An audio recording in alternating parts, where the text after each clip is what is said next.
சோற்று கற்றாழை. இது வந்து மிக்சியில் அடிக்கக்கூடாது, கையில் அடிக்கணும். கையில் அடித்தா தான் ஒரு தன்மை 100% நம்ம உடம்புக்கு நேரடியாக செல்லும். சோற்று கற்றாழை, எலுமிச்சம்பழம் லைட்டாக. இது வந்து மிளகு, சீரகம், ஓமம், வால்மிளகு, திப்பிலி, அரிசி திப்பிலி எல்லாம் கலந்த பொடி, வறுத்து பொடி பண்ணது. உப்பு,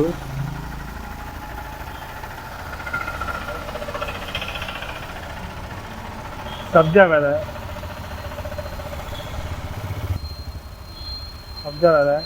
நாட்டு மாட்டு தயிர்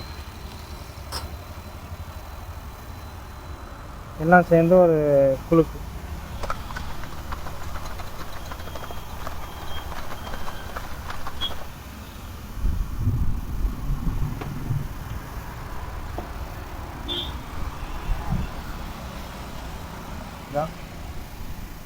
கற்றாழை சாறு ரெடி.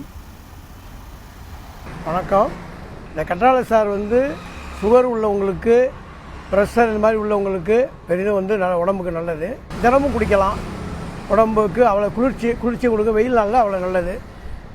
சுகர் உள்ளவங்க வந்து சுகருக்கு இருக்கும்போதே டெஸ்ட் பண்ணிவிட்டு ஒரு வாரம் கண்டிப்பாக குடிச்சிட்டு அதுக்கப்புறம் டெஸ்ட் பண்ணி பார்த்தாங்கன்னா அது எவ்வளோ முக்கியத்துவம் அப்படிங்கிறது தெரியும். என் பேர் அமிர்தராஜ். நான் இது வந்து ஒரு 2 வருஷமாக பண்ணிகிட்டு இருக்கோம். எங்கள்கிட்ட மெயின் வந்து கத்தாழை ஜூஸ், ஆலோவேரா ஜூஸ், இது வந்து மெயின். வாரத்தில் ஒருக்க பூலாம்பூ சாறு போடுவோம், அருகம்புல் சாறு போடுவோம்.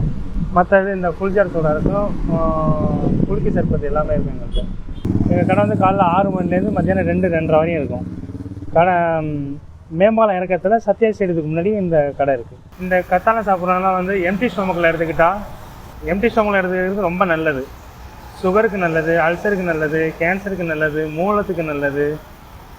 இன்னும் சொல்ல போனால் தலைமுடியிலேருந்து கால் நகை வரையும் இது எல்லாத்துக்கும் உள்ள மருத்துவ குணங்கள் இருக்குது. இது குழந்தை இல்லாதவங்களுக்கு இது ரெகுலராக எடுத்துக்கிட்டால் குழந்தை பாக்கியம் உண்டுன்னு சொல்கிறாங்க. சுகருக்கு இன்சுலின் போடுறவங்க நிப்பாட்டியிருக்காங்க இங்கே வந்து. அந்த அளவுக்கு இது வந்து பேர் போனது ஒன்று.